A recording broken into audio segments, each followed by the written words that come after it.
තාත්තේ මට බයික් එකක් ඕනේ. මටත් ඕන එකක්. තොටත් ඕනේ. දෙන්නට දෙකක් ඕනේද? කමල මු කොක්කොම වෙලා තියෙන මාව කන්න. මට ටීවී එකක් ඕනේ රැට යන නාටි ටික බලන්න. බොටත් ඕනේ. බොය වෙලා තියෙන මාව කන්න. මොනවද කියන්නේ? රැට බත් තියන්නද එපාද? නෑ කමල. මේ තේ එකක් අදාගෙන එන්නකෝ එමීට. දැන් තොට මොකටද බයික් එක? තොට බයික් එකක් තියෙනවනේ. ඇයි තොට එකෙන් යන්න බැයිද? හෙලෝ බබා. මේ ඕයි තමුසාය හුටුහුටේ මා බලන්න යනවා මා බලන්න යන්න එපා. තමුසට වඩා හොඳ ඉලෙක්ට්‍රික් බයික් එකක් තියෙනවා අරුණ අයියට. බලනවා තමුස එද්දි මුළු ගමම දන්නවනේ ඕයි. මොන විලි ලැජ්ජ නැති වැඩක්ද මේක? ඒකේ යන්න බෑ. යාළුවෝ විහිළු කරනවා කුණු ලොරිය එනවා කියලා. තාත්තම දන්නෝ ඒකෙද්දි. තොට මොකටද බයික් එක? තෝ බොඩි එකානේ.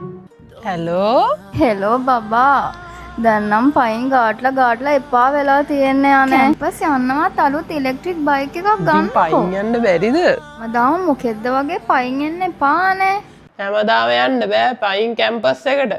පේන්නේ නැද්ද? එන්න කැවුටු වෙනවා. හෙලෝ බුද්ධදාස මහත්තයා. මේ බයික් එකක් එහෙම ගන්න තැනක් දන්නේ නැහැ නේද? ඔව් මේ බයික් එක ගන්න මේ පොඩි වැඩක් වගේ. හෙලෝ අංකල් කියන්න. හෙලෝ පසන් මහත්තයා.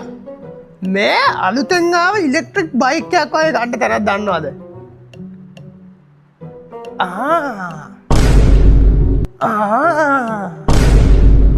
BMI CH එකට යවන්න?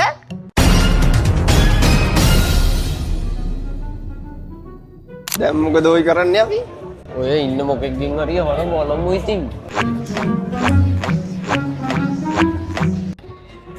මං අහන්න දුව අහනවද? ඇයි ගහන්නේ? ආව වැඩේ කතා කරගන්නවා. අයියේ බයික් එහෙම තියනවද දන්නේ නෑනේ. බයික් තමයි මේ හැමතැනම තියෙන්නේ. ඕන තීරුත් දෙන්න. නෑ මේ පොඩි වැඩ වගේකට බයික් දෙයක් ඕන වෙලා තියෙනවා. මල්ලි මොන වගේ වැඩ වලටද බයික් එකක් එන්නේ? මල්ලි ඔය මොන වගේ වැඩ වලටද බයික් එක පාවිච්චි කරන්නේ ඉතින් ඉන්නේ? වාගේ වැඩ වලට අනුව මම ඔයාලට බයික් එකක් සජෙස් කරලා දෙන්න.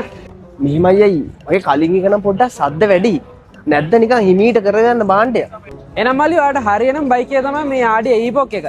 ඉතින් මේක ගැන කිව්වොත් මේක එක චාර්ජ් කළා කිලෝමීටර් 100ක් යන්න පුළුවන් කිසිම සද්දයක් නැහැ.